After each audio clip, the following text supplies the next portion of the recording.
This is a free download from the BBC. For more information, go to bbc.co.uk/podcasts. So, hello, this is the Iain Lee podcast with me, Justin Dealey. I'm very excited to be here. Justin, Hi, Kelly. Hi.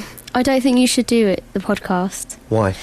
Because Iain told you not to. Yeah, but who's he to say I can't do a podcast? He's Iain Lee, it's his podcast. Yeah, but I'm standing in for Iain Lee. Yeah, but only on the show, not on the podcast. Can we give him a call or something? Are you scared? A bit. Why are you scared? Because he's about 6'9". We'll just give him a call, and if he says yes, then we'll just carry on.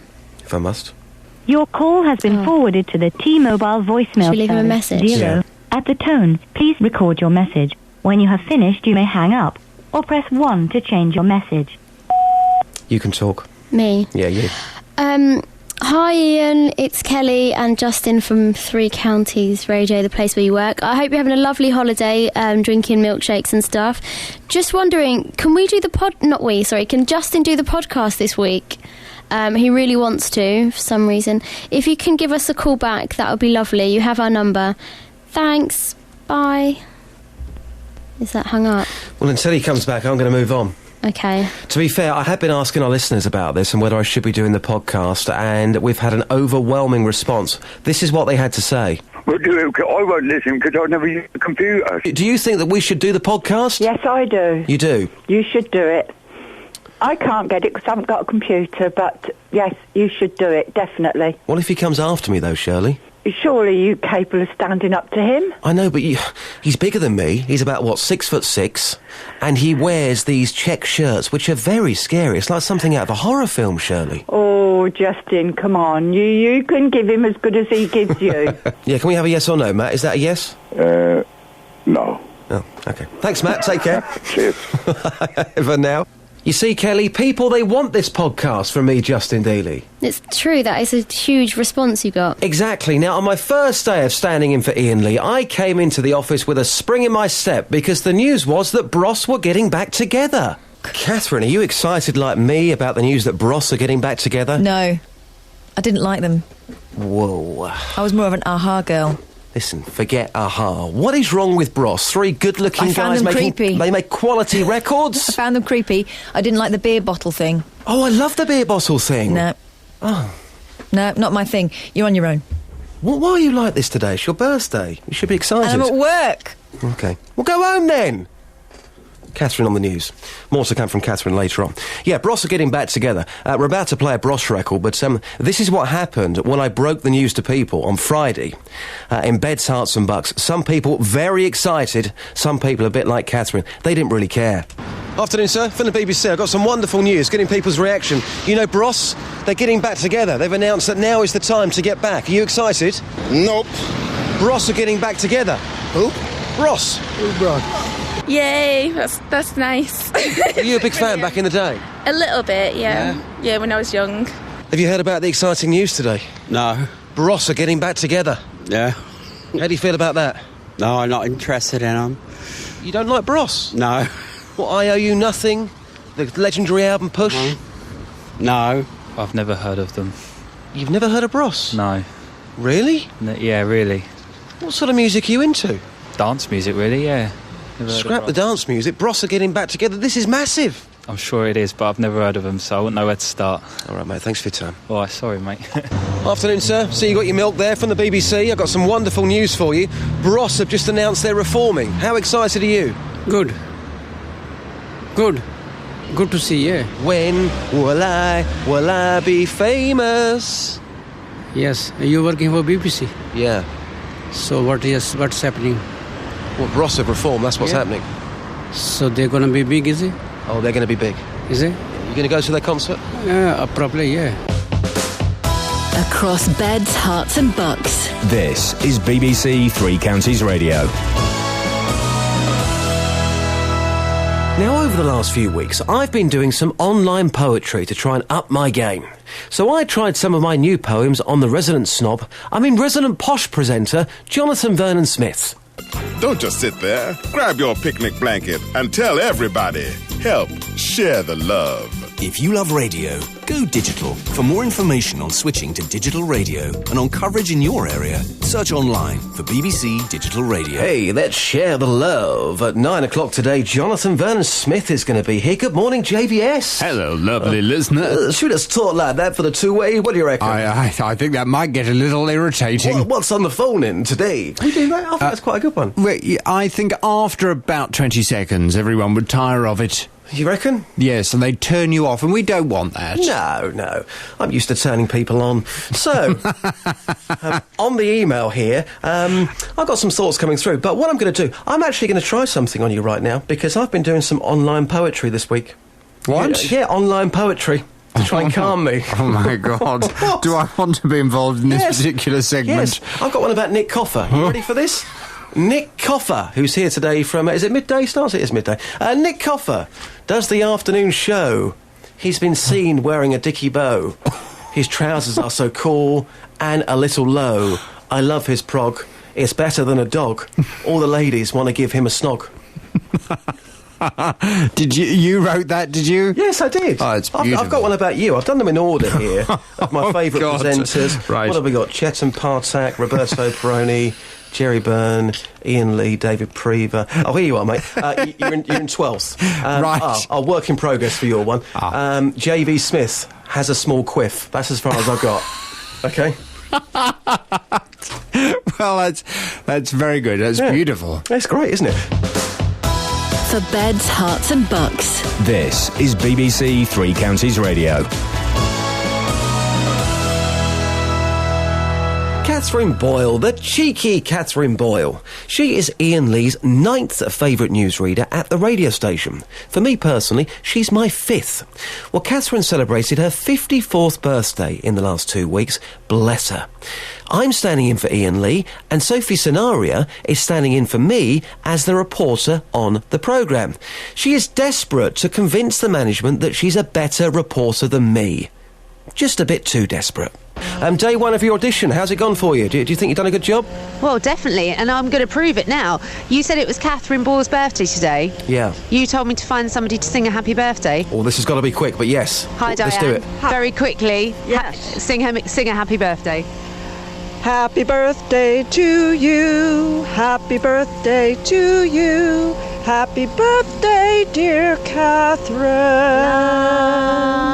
Happy birthday to you. And well done. Well done.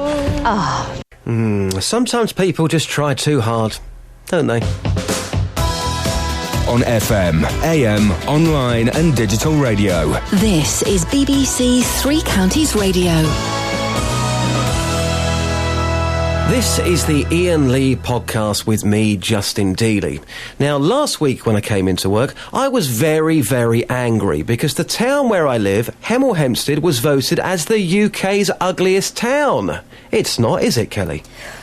Well, if you want my honest opinion, I think Hemel Hempstead sounds like you've got something that the doctor would diagnose you with. Like, you've got a case of the Hemel Hempsteads. What are you talking about? That's what Hemel Hempstead sounds like. Doesn't make it ugly, though, does it? Well, it's not attractive to have a disease. Yeah, but they're talking about the town, not the name. OK, got you. Well, let me start that again. Well, if somebody as handsome as you, Justin, comes from a town like Hemel, then it can't be ugly. You're learning well. Well, I spoke to John Taylor from the North End Residents Association. This poll was voted for by the people, something which he couldn't really understand. Can't be an ugly town. We live on the edge of the countryside. It's a wonderful place to live. We love it. I love it too. I just don't understand why anybody wouldn't like it. I mean, Luton, of course... Well, people say that all sorts of silly things just to create a stir, like you're talking about this morning. Should you be? It's a nonsense, isn't it? But is it, though? Because people have voted it as the UK's ugliest town. Who's voted it? The people. The people who? Well, people. Where? Which people? Well, people, full stop. Get your facts right first, Justin, before you even discuss something so silly like this. But anybody has got the right to an opinion. If people are voting a town as the ugliest town in the country, they've got a right. Who's telling you who is voting? Well, I don't know precisely who's voting. You don't know, so don't make silly comments like that. Okay? Well, it's not a silly comment, Thank you very much indeed for your time. Bye-bye. Wow. John Taylor there, joining us live on the programme. Email 3cr@bbc.co.uk. BBC Three Counties Radio. Now, from time to time on the Iain Lee programme, it kicks off. A petition has been launched in Leighton Buzzard to save the local police station. In the studio, we had Bedfordshire's Police and Crime Commissioner, Ollie Martins, and the Mayor of Leighton Buzzard, Amanda Dodwell. This may sound boring, but it all of a sudden kicked off out of nowhere. Take a listen to this.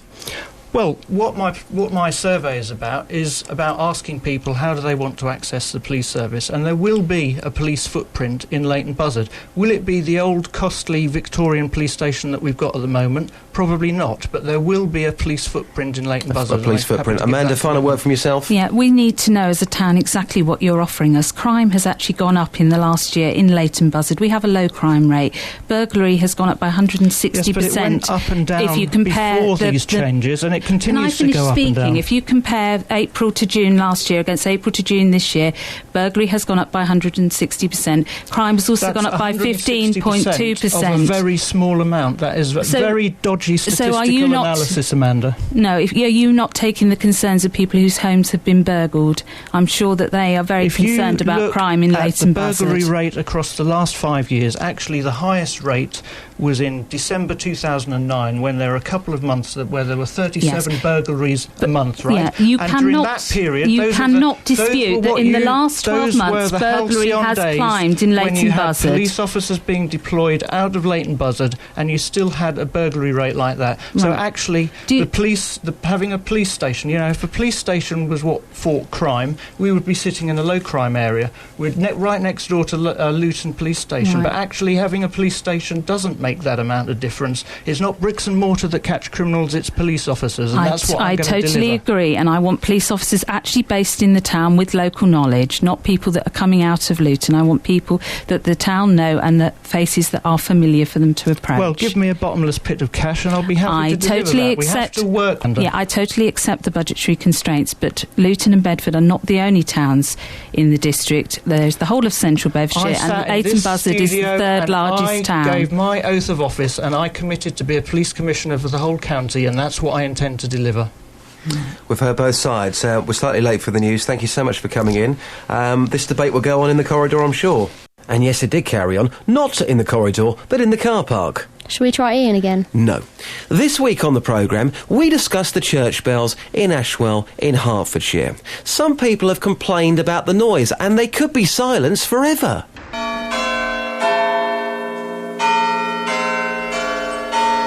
Have you got any sympathy for anybody who lives near a church and they complain about the noise?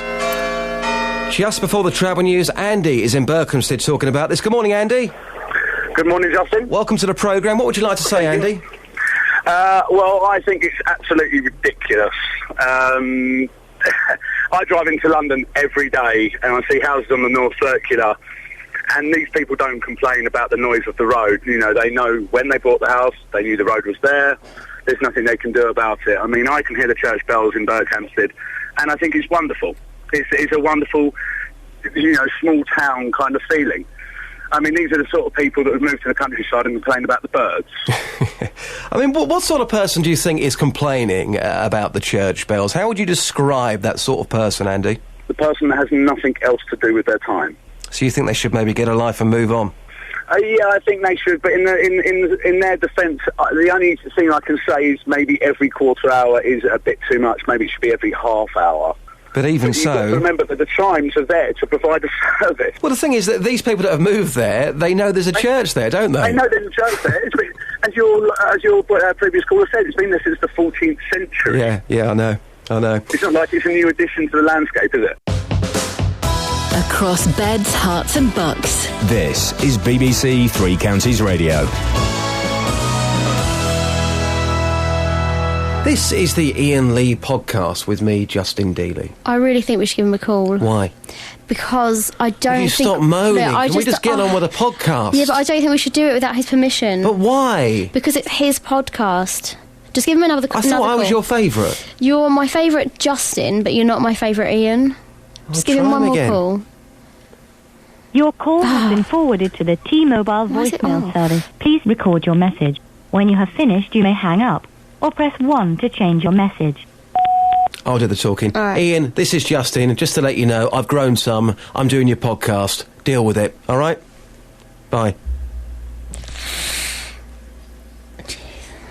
That's brave. I'm standing in for Ian. Sophie Solaria has been standing in for me on my reporter shift, and she's not as good as me. Were you waiting for me to say something? What do you want me to say? No, she's definitely not as good as you. Well, thanks. Well, Sophie has been getting too big for her boots. She's been getting carried away. So I played a little trick on Sophie last week. Lads, listen and learn. This is how to deal with a woman who thinks that she's it. Now, whilst you're here, let me just play this quickly. Day 4 in the Three Counties house, and Sophie is still trying to audition to become a better reporter than Justin Daly. How do you think it's going for you so far, Soph? Well, I think it's a no-brainer. I think that technically after Ian comes back, you're out of a job, mate. You reckon? What are you going to do? Well, I have been out getting some feedback. Would you like to hear it? Oh, God. Go on, then. Here we go. Just getting some reactions, sir. Sophie Solaria, who's been doing a job for us this week at reporting. How have you found her work? I don't know her. How have you found Sophie's reporting this week on the radio? Have you enjoyed it? Yeah, it's fine. Reports about what? Sophie Solaria's reporting this week on Three Counties Radio. Have you enjoyed the experience? Yeah, fine. Out of 10? 8. No, so I don't know really much about it. Just getting some feedback on Sophie Solaria. How have you found her reporting this week? Is she a Luton person? Oh, she's from Essex. Oh, OK, no, I've never heard of her. Sorry. That's fine, thank you. Not bad, to be fair. I thought it was going to be worse. Say my name. Sophie Solaria. Sophie Solaria. Oh, Sophie Superior? Sophie Superior. Oh, like your work. Thank you, Sophie. Doing a great job, Soph. Thanks. Bye. On FM, AM, online and digital radio. This is BBC Three Counties Radio. On the programme this week, we spoke about jokes. No, not Ian Lee, but we spoke about jokes. Because the funniest joke of the Edinburgh Fringe Festival was voted for. It's so bad, we're not even going to tell that joke right now. So we invited the people of Beds, Hearts and Bucks to do better. Sadly, they failed. And that's your latest news and sport. I'll be back with more at 9 o'clock. Thank you, Catherine. Just trying to work out who's my favourite blonde here. It's not Kelly Betts. But... David Soul, isn't it? Do you know what? David Soul. Should we just talk about David Soul between now and 9? I love David Soul. I know, you model yourself on him, don't you? The jacket, the hair, the kind of, hi, how you doing? The unbuttoning. Yes. Talking jokes today. The Edinburgh Fringe joke has been named, well, certainly the funniest one, which we don't think is funny. Do you want to hear some more jokes from our listeners? And they're on fire today, aren't they? Come on. Go on, then. OK. Doris from Watford. Morning to you, Doris. She says, on a recent visit to my local pub, 3 men were discussing their children's names. Do you know, said the first man, that I've named my son George after St George's Day? That's funny, said the second. I've named my son Andrew after St Andrew's Day. The third man said, I've named my son Pancake. Oh, dear. Got another one here. Andy says, Justin, how you doing? I'm doing well, thank you, Andy. He says, I burnt my feet cooking a tin of soup yesterday. The instructions said remove label and stand in boiling water for 5 minutes. Oh, dear. And Stephen St Albans says, I had my first cage fight today. The budgie never knew what hit it. You like them, don't you? Come on. Well, I've just had to change my password. Why? It said I had to use one with 8 characters, so I put Snow White and the Seven Dwarfs. Thank you, Catherine. Now, how do you make a story about an incinerator sexy? I think you have to talk in a sexy voice. You do sound sexy. I know. Or you get somebody on the programme who's going to wind people up. A public inquiry is due to start next month into a controversial energy from waste incinerator in Hatfield. But it emerged on the programme that £250,000 in legal fees for the private firm operator Veolia will be met by guess who? The taxpayer. It's a result of a contract which was signed between the company and Hertfordshire County Council, which itself is also spending £250,000. Hey, you do the maths. That's £500,000 of taxpayers' money. I spoke to Terry Doris, the councillor in charge of waste management at Hertfordshire County Council. this looks ridiculous to me, but how did you come up with this contract then? Well, I think the whole thing has to be put into context, first of all. The contract was actually signed, and there was a long and detailed procurement process that followed the Hertfordshire County Council obtaining £115 million of PFI credits to allow this project to go ahead.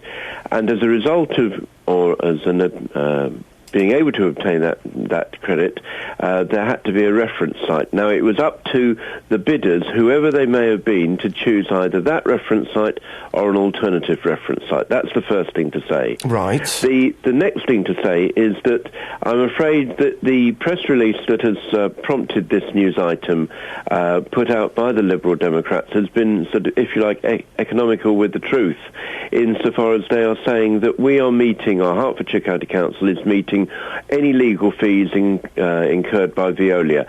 That is not correct.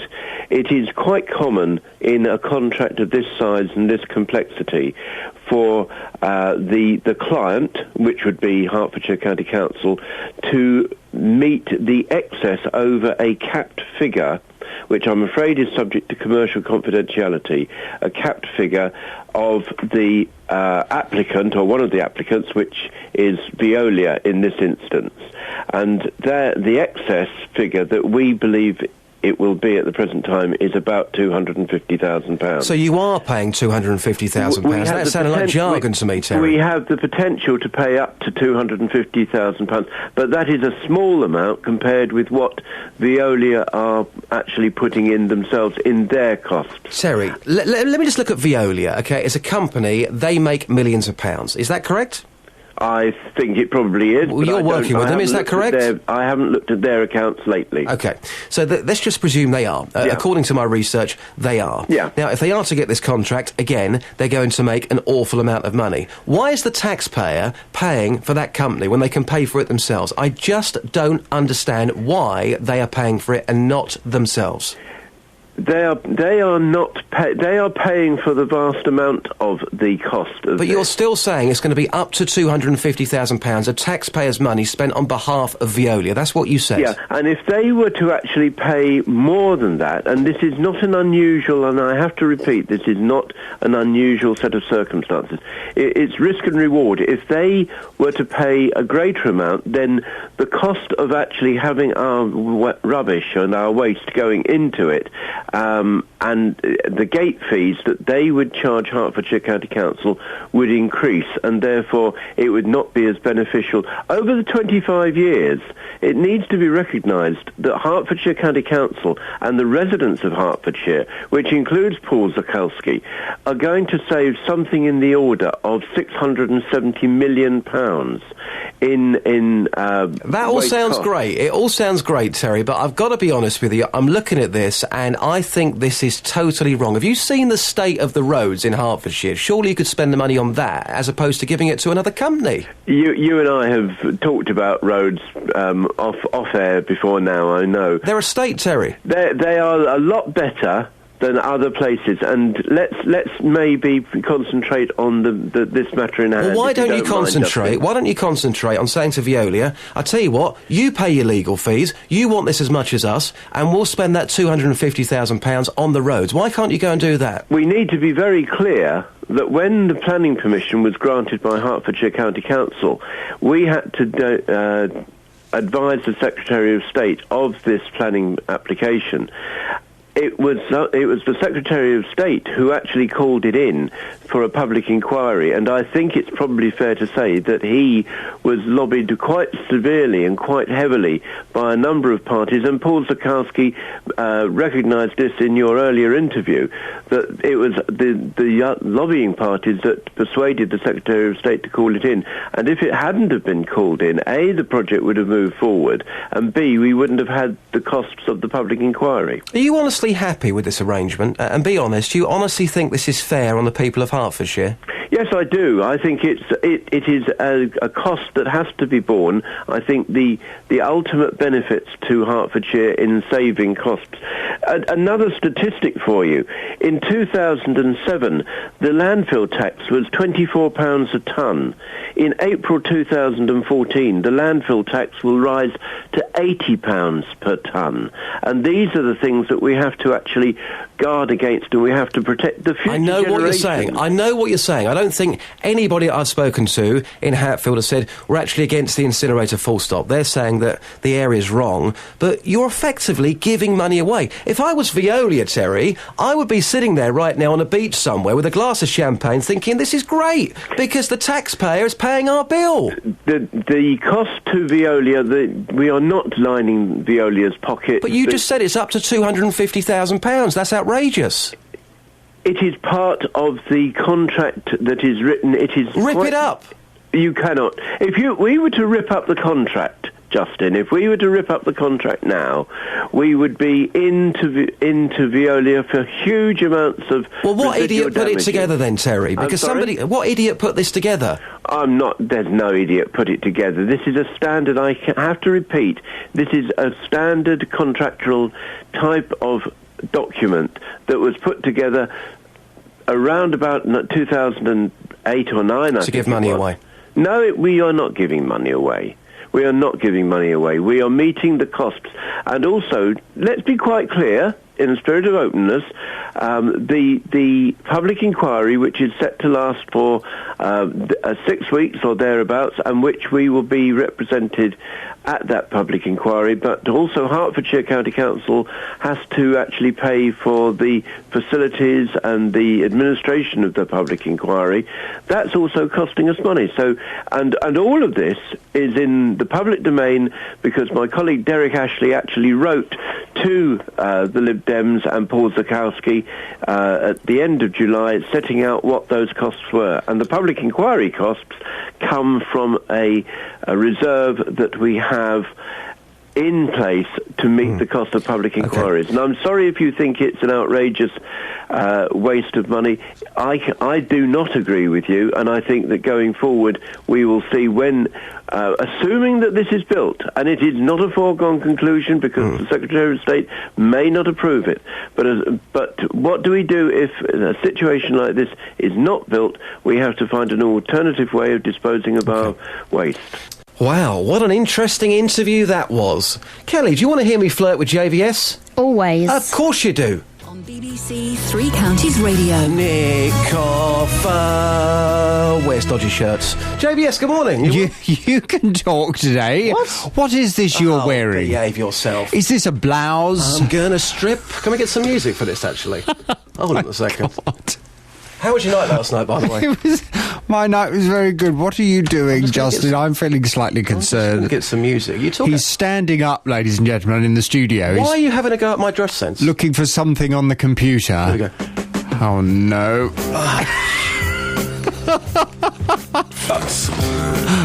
Oh, is that it? So you just take your coat off? Take the jacket off. That was your idea of a striptease, taking your coat off. Hey, listen, I'm not taking my jeans off for you. That's for special people. Not radio broadcasters. You feel better now? Yeah, I feel sexy. That's quite a top, isn't it? Have you shared a picture with the ladies? Roll the sleeves up. Would you like a picture for Facebook? Shall I take a picture now? Yeah. I'll take a picture of your top. Guys, how's your Tuesday going? We're talking jokes today. I'm Justin. I'm standing in for Iain Lee while we take this photograph. It's not. Hang on, no. Move your hands. You can't see your. Can we hit the flash, please? You can't see your lovely top. It's rare that you see a man wearing a top like this. Thank you. The cheek of it. After the show, he said to me, "Where did you get that top from?" Everything for radio purposes, Jonathan. And there's more to come from Jonathan later. Across beds, hearts and bucks. This is BBC Three Counties Radio. Let's now go back to Kelly Betts, who makes the worst coffee at BBC Three Counties Radio. Hello? It is dreadful. It's brilliant. You need to improve. Okay, if it was so bad, then why do I make you at least 5 cups a morning and you happily drink them? Because you're the only mug who makes it. Okay, I'm not going to make you coffee from now on. On last week's programme, Kelly Betts tried to sing Jolene by Dolly Parton. Now, you would think that the lyrics in that song weren't particularly hard. Well, you'd be correct. Yeah. Give us 10 seconds of Jolene, come on. Well, you said that you were drunk, so you might need to get me drunk. Come on, Kelly, you can do this. I just don't know the words. Jolene, Jolene, Jolene, Jolene. Jolene, Jolene, Jolene, Jolene. Oh, that was with passion that I sang that. Where's Sophie today? We're talking onesies. Kelly, I'm in the studio wearing my onesie today, which has been made for me by the BBC. It's a branded BBC onesie, and our listeners can see me out the front of this building at 10 to 9 wearing it today. There we go. Do you fancy me more or less wearing this onesie? As if I could fancy you anymore. Probably, I don't know. It ups your game. Thanks. For anyone who doesn't know what a onesie is, I've looked it up for them, and the definition: onesie or onesies, bracket jumpsuit, bracket closure, adult jumpsuit styled like an infant bodysuit. So if you can imagine Justin wearing one of those this morning. How about I keep it simple? It looks weird. Now, we're asking the question today, is it ever acceptable for grown men to be wearing onesies? You've been out onto the streets here. First for news. What have people been saying about this? First for news, it's an actual mixed reaction. Some people, no, it's ridiculous. It looks like a baby grow. This is what people have been saying. Yeah, why not? Nothing wrong with it. Onesie's comfortable. It's like stuff that you can wear to bed, so why not? Yeah. What about in the street? Yeah, it's fine. I think everyone's different. Like, I'm wearing two different... Describe to us what you're wearing. Right, today I'm wearing half polka dot leggings and half stripy leggings. Because I don't care, you've got to be who you are. Yeah. If you want to be creative with how you dress, then it's fine. Embrace who you are as well. So you think he should come out into the street, 8:45 in the car park wearing a onesie? Yeah, definitely. Go ahead. Would you wear onesies in the street? Yeah. I would. We should all have a onesie street party. Yeah, exactly. That'd be amazing. Bring everyone together in onesies. Yeah. Do you know what a onesie is? Yeah. Would you wear one as a man? Yeah, definitely. Describe what you're wearing right now. Bit of gym stuff. So you're kind of wearing a onesie. It's not Could all in be. one, but it's comfortable like a onesie. Yeah, no, I've got a couple of onesies. Would you wear them in the street? Yeah, definitely. So you're all for onesies? Yeah, every time. We're talking about onesies this morning. Is it ever acceptable for a man to wear a onesie? Do you know what a onesie is? It's like, imagine a baby and a baby's little baby grow. It's like one of those for a grown man. Do you think that's acceptable for a man to wear one of those? Well, I wouldn't wear one anyway. Is it ever acceptable for a man to wear a onesie? What do you think? No, sorry. Absolutely not. No grown-up should be in a baby's outfit. Do you think men should be allowed to wear onesies? Probably only in their houses or for fancy dress. I think maybe if they're really drunk, then it's sort of acceptable. But I mean, if somebody was walking around town, at 3 p.m. or something in a onesie. So that guy that just walked past us now, if he was wearing a onesie, would you think he was a bit weird? Yes. Would you? Just a little bit, yeah. To be honest, we're dressed for comfort at the moment because we're doing an all-nighter on an assignment. What are you doing? You look really cosy. This is a situation for onesies right now. It is. I have a blanket with sleeves at home. But I wasn't going to come out in it. They look like baby grows. Not at the same time that people are going to work, and you'd avoid people like that, wouldn't you? I mean, kind of steer clear from a man dressed like a you see everything in Luton, tiger. To be honest. That's true. Kelly, great research this morning. By the way, the BBC engineers have now arrived in the building because the picture of me in a onesie has now gone onto the BBC Three Counties Radio Facebook page, and they are bracing themselves because it could well crash this morning. So many people want to see me in this red onesie. Crash from people deleting their Facebook account so they don't have to see it. Is that what you meant from that?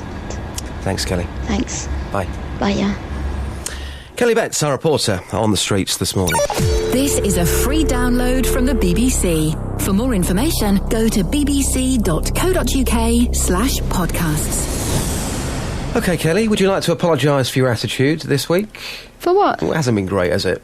What do you mean? The evidence was there.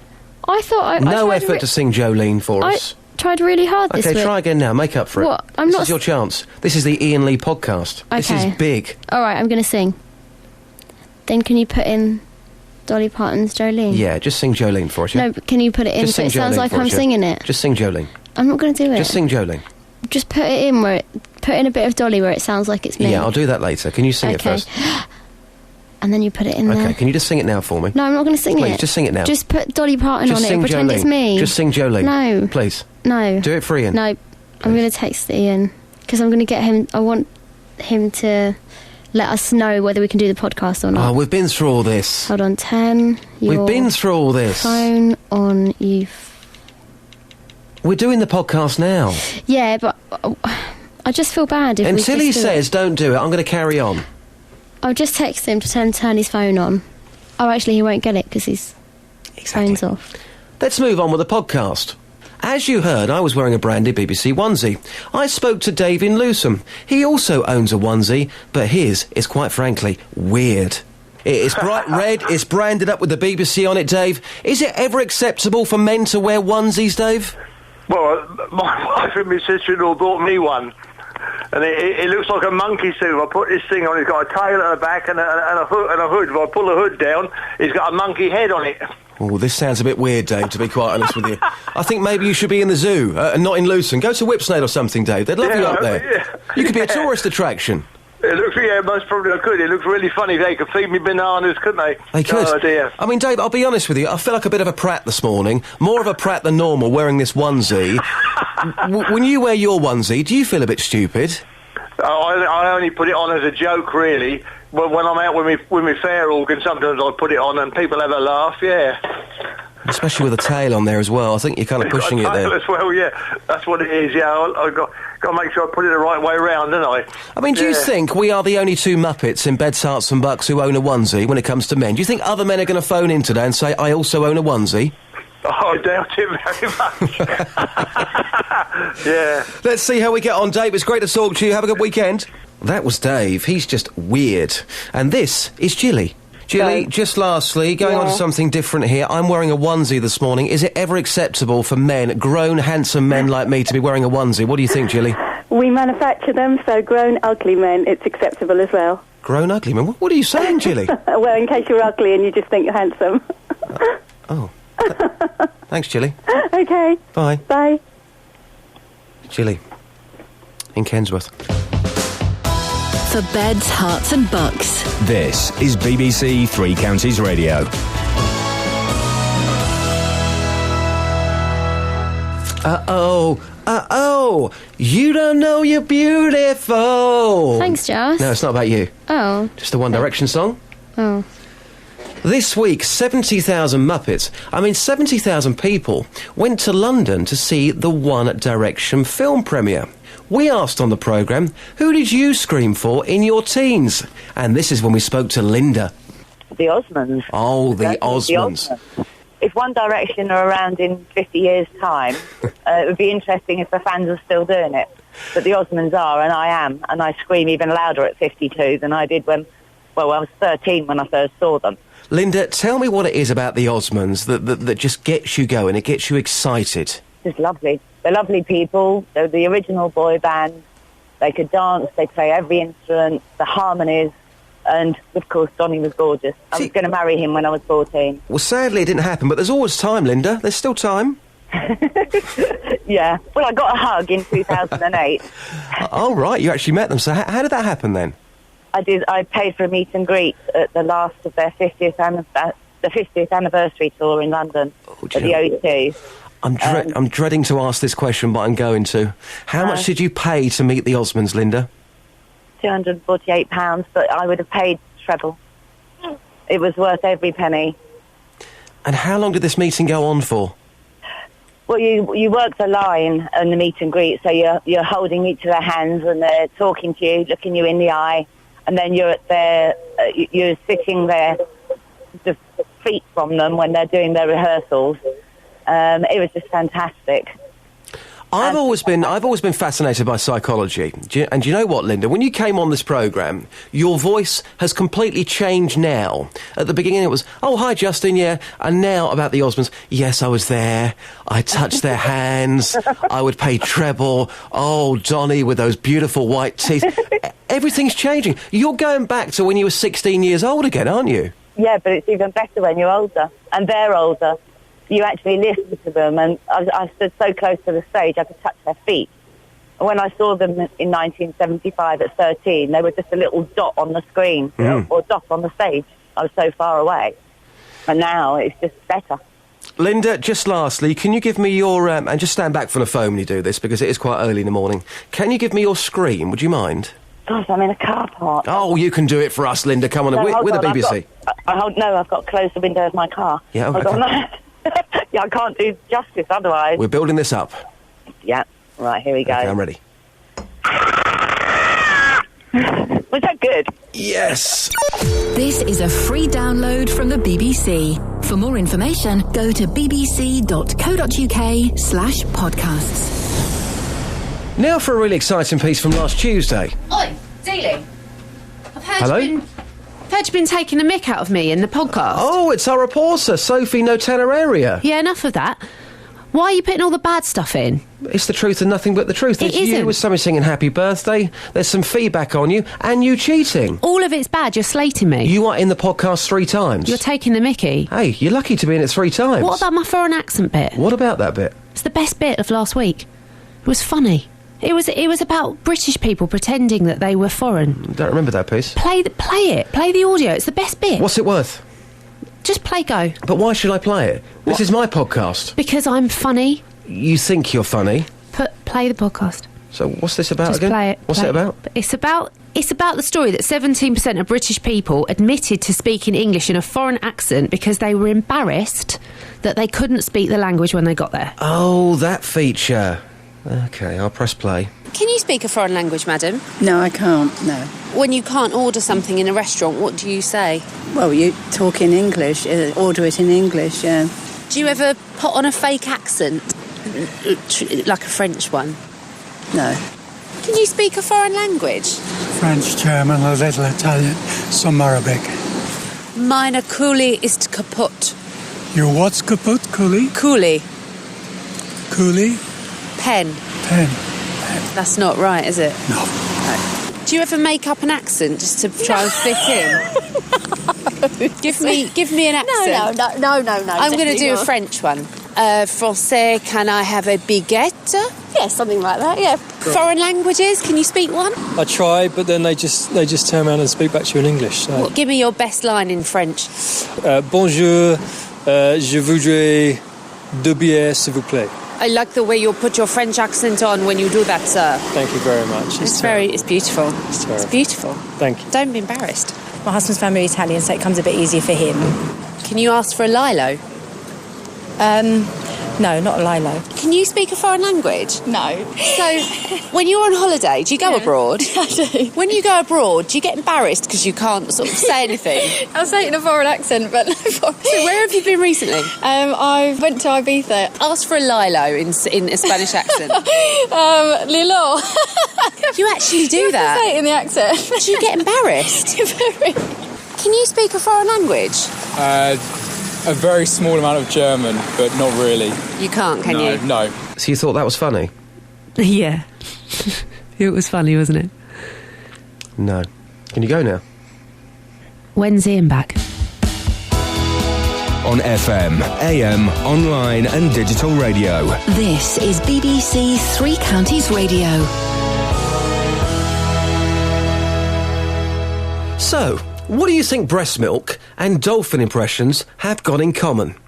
That would be Emma Surrey from Welwyn Garden City in Hertfordshire, who over the last 8 months has donated an incredible 40 litres of breast milk. There's something quite bizarre here. Oh, yeah. I've been told that you have spoken to Iain Lee in the past. Yes, I'm standing in for Iain Lee. Yeah. Ian's back on Tuesday. It says here that you joined him on a previous radio station that he was working on, and you did an impression of a dolphin. I did. Now, how are we going to go from breast milk to a dolphin? How does this work then, Emma? What happened? Oh, well, it was my daughter's naming day, and I was up in the early hours baking a cake, and I thought, I need a digital radio, so I just phoned him up, but I hadn't heard him before or listened before, and just phoned up, did the dolphin impression, and won the radio. And I listen to BBC Three Counties on it every morning. Fantastic, good for you. So, if you've done dolphin impressions for Iain Lee in the past, can I have one right now, if you don't mind? No. Oh, come on, Emma. It's just gone completely completely off subject. It was supposed to be about the babies. I know, we've done that. Can we have a dolphin noise now? Oh, okay. Wow. Now I know why you've spoken to Iain Lee, because he gets people to do weird things like that. Mind you, I've done it myself. Yeah, to be honest with you, I don't even know why I phoned up, but... But he got you to do a dolphin noise. I think I knew I was going to do that before I phoned up, so it was my own fault. Yeah, I thought they were making that up when they put that in the notes, but clearly it's true. But back to subject. Yeah, Your back to advice. the subject. Back to subject. Your advice is to mums out there: you can donate. Do it. You're doing Please something do. great, and it will make you feel good. Yeah, it makes me feel brilliant. I feel very good about what I've done. And also, I suppose, because I did have a traumatic time delivering Woody, and I guess in a way it actually did help me. Yeah. Because I didn't see him be born, so because I was knocked out of general anaesthetic. So for me, I found it quite healing. Across beds, hearts and bucks. This is BBC Three Counties Radio. This is the Iain Lee podcast, newly improved with me, Justin Dealey. Dennis in Dunstable is a regular caller to Ian's programme, isn't he, Kelly? He is. He rings all the time, every single day without fail. And he often puts the phone down, doesn't he? He does. He did exactly the same to me. The cheek of it. Dennis is here. Morning, Dennis. Good morning, Justin. Hey, good morning to you, sir. Talking onesies, what would you like to say? Well, Churchill used to wear one during the war, known as a siren suit. Right. The Yanks used to wear them all through the winter, but they were called BVDs, back-vented drawers, because if you're caught short in a onesie, how long would it take you to get to the position where you could relieve yourself? I'll tell you what, Dennis, you're a good broadcaster in yourself. You keep talking to our listeners about what you want to talk about, and I'll try it. Hold on. 3, 4, 5, oh dear, he's made a mess. 8, 9. That would take me, 10 seconds? It's not a problem, Dennis. No, that's good. Well, the onesie's all right, as long as it's sort of khaki and it's called an overall. No, this one's bright red with, with just BBC written on it. You're right. You can be an engineer in a bright red suit. People will steer clear of you then. I've got some comments that are coming in here, Dennis. Dorry says, yes, you can wear one, but only in the dark. Thank you for that. Martina says, oh dear. Reese says, Justin looks quite nice in his onesie. Thank you for that. But the other thing is, Justin, there was a young lady on there who's running a scarecrow competition. Why don't you give it to her? Because it'd make a beautiful scarecrow. Well, it's funny. No bird would come in miles of it. Hey, I tell you what, it's funny you should say that, because this onesie is going to the Flamstead Scarecrow Festival later on this afternoon. With you in it? No, not me in it, no. But it will be going there. Thank you, Dennis. Well, obviously, it's frightening the birds of all sorts.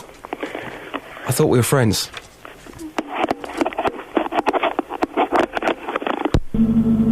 Thanks, Dennis. Good old Dennis, he needs to learn some phone etiquette. Now, on a Friday, Iain Lee ends the programme with a musical act. They're normally very good. They are booked by Kelly Betts. Thanks. Now, the first week I was standing in for Iain, we didn't have a musical act. Kelly, why didn't you book me a musical act, considering I'm standing in for Iain Lee? I didn't think that you would want one because you're not really into your music. I present a music programme Saturday mornings between 9 and 12. Do you? Yeah, What's great that songs about? and great memories. Oh, is it? Yeah. And what happens? We play great songs and great memories. Do people ring in and Yes, stuff? they do. What, with requests? Yes. And what years is it? 1950 to 1989. That sounds good. Yeah. So what were we talking about again? Why you didn't book me a musical act? Oh, yeah. I went out and I found you the best that I could at short notice. And the best? Being our political reporter, Paul Scoynes, with his melodica in the BBC Three Counties radio car park. This is painful. Paul, how do you feel? This has been obviously talked up a lot this week. Iain Lee has had some fantastic musical acts on. To be quite honest with you, we were short this week, so you're standing in, you're about to perform. How do you feel? Humiliated, excited, nervous, meaningful. I mean, nobody's phoned up to say they've also got a melodica, a bit like you. Apparently you're the only sad person in Beds, Hearts and Bucks to have a melodica. I can live with that. Okay. So we're about to hear you. What are you about to perform for us? I might play a track by the French disco outfit Daft Punk. Okay, let's hear it. Take it away.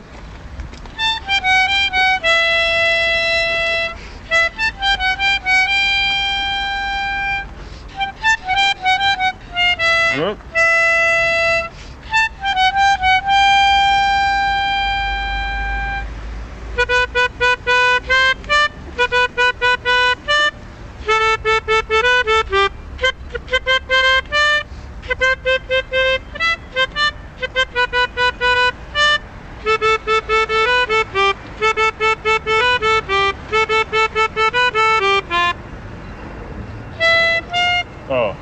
Yes, and we were thinking, why did we book this man? He was dreadful. Would you like to hear some more jokes? You would? OK. Kelly Betts is back in the studio from our production team. Hi, Kels. Oh, hi. Hi. Hiya. We're talking jokes today, unfunny jokes. The funniest joke at the Edinburgh Fringe has been named. We've been asking you for your jokes today. Kelly is our joke adjudicator. Going to end on a couple of these. Pat says, hi, Justin. My mother-in-law was round this morning. She's even bigger this afternoon. That's rubbish. I thought that wasn't bad, actually. And Jackie has also been in touch with the programme with her joke, 81333. Start your message with 3CR. 3 parrots at the top of 3 chutes. 2 slide down safely, and the third one died. His parrot chute failed to open. Out of 10? 1. This is a free download from the BBC. For more information, go to bbc.co.uk/podcasts. Now, if I asked you to name a classic hit record, you may name the Beatles' Help, The Kinks' You Really Got Me, ELO, Mr. Blue Sky, or even Sabrina, Boys, Boys, Boys. All of those classic hit records. Well, Jonathan Vernon-Smith, who presents the mid-morning programme, has a very different idea of what a classic record sounds like. Good morning. What's going on? Good morning. Good morning. Why has Helen Lee just arrived? You're so nervous, don't you? What's going on? GCSE results, love. Yeah. GCSE results? Yeah, it is. No, I didn't. Now, I said to you I had a little treat for you. Yes, go on then. You ready for this? Ziggy Marley at the Melody Ziggy Maker. Marley. That's all Tumbling down. Oh. See, this was a classic, wasn't it? You call that a classic? Where did you get hold of that? Please, don't open up a record shop. I've got this classic. It's from Ziggy Marley, everyone. I thought I was the only person in the world that had Ziggy Marley and the Melody Makers. Oh, my world did come tumbling down when I got that out of my collection last night. I thought, what's that doing in my collection? I bet you did. Well, I bet you thought you'd never hear that. Ziggy Marley and classic in the same sentence. On Thursday, it was GCSE Results Day, and we had some fun and banter in the studio. 8:24. Now, this morning, thousands of children from across Beds, Herts and Bucks, they're going to be opening up their GCSE results. Well, on the day they sat their maths exam, some of our presenters and tea makers here at BBC Three Counties Radio also took the exam. Their efforts have been marked, and we have our brown envelopes to open today. I was one of them.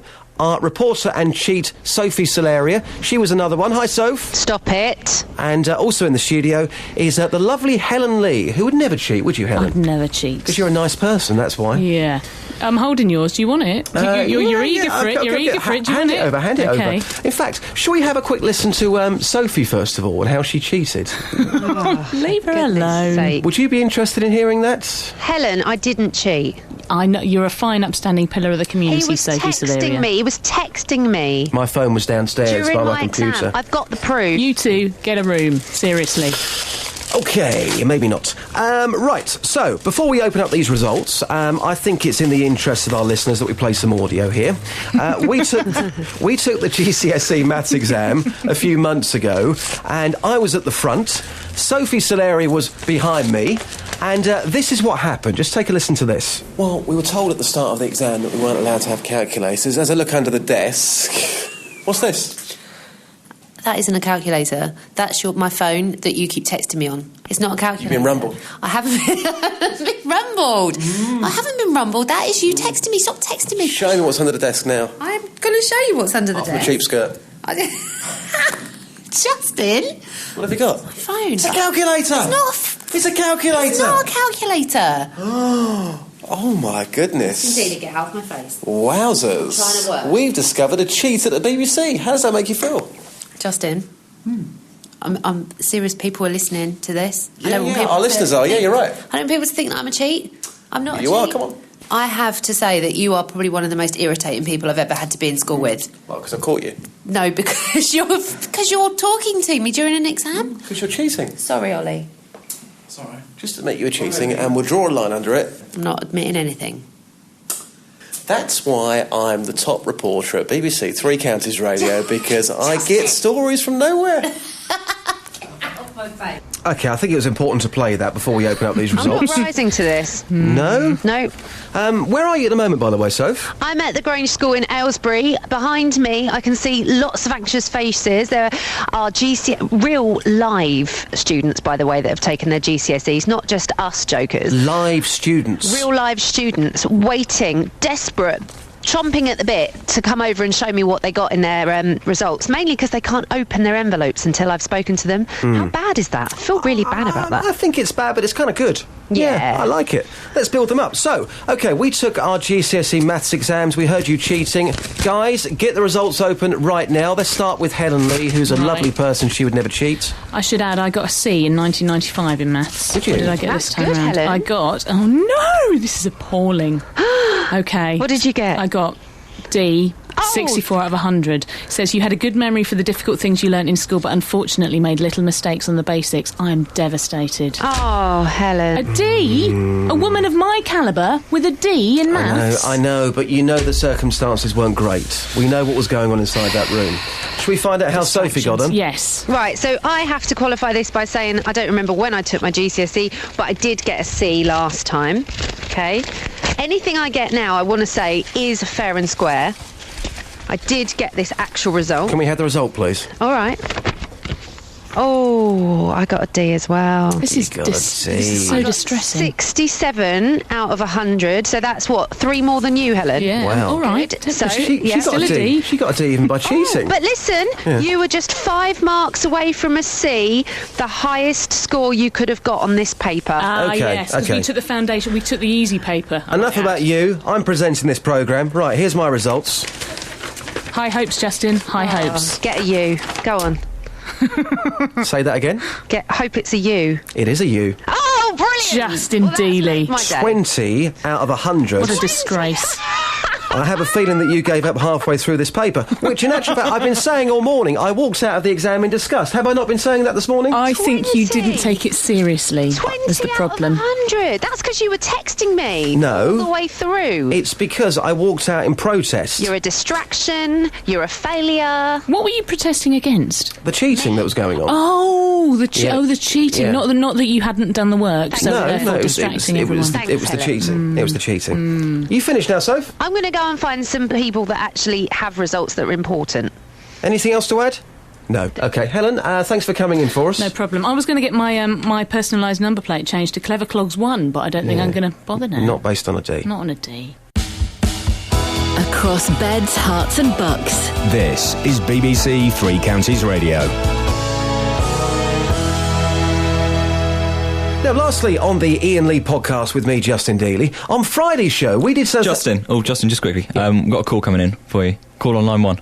Hello? Dealey? Who's this? Dealey, it's Iain Lee. What's going on? Oh, I'm doing the podcast. Yeah, that's what I heard. I'm on my luxury holiday in my luxury apartment in Greece, and I just got a message through that you're doing the podcast. I don't get it. You don't do a podcast. I do a podcast. No. I'm not there. Therefore, there's no podcast. No, I'm doing the podcast. It's not the Justin Dealey show. It's the Iain Lee show, and it's the Iain Lee podcast. No, you're wrong. You're wrong. All right, go on. Tell me 2 good things you've got in the podcast. Me opening up my GCSE results. Oh, Jesus. And Hemel being voted the ugliest town in the UK. Oh, did it? Yeah. Oh, fair point. No, the thing is, though, Dealey, I put a lot of work in. It took me 8 months to get this podcast up and running. I put a lot of work in to get into the news and politics section. It has at various points been in the top 10 of the news and politics. It's now dropped out of it, of course. I will not allow you, and I'm serious about this, mate, I will not allow you to ruin all of the good work and the effort that I've put into this. So I am forbidding you, and if I had any legal means of doing it, I would. You are not allowed, and I'm genuinely annoyed. You are not allowed to put a podcast out.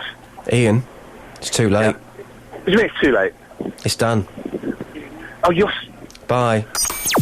Thanks for listening to this free download from BBC Three Counties Radio, your local radio station for beds, hearts and bucks, on FM, AM, digital radio, and online at bbc.co.uk/3counties.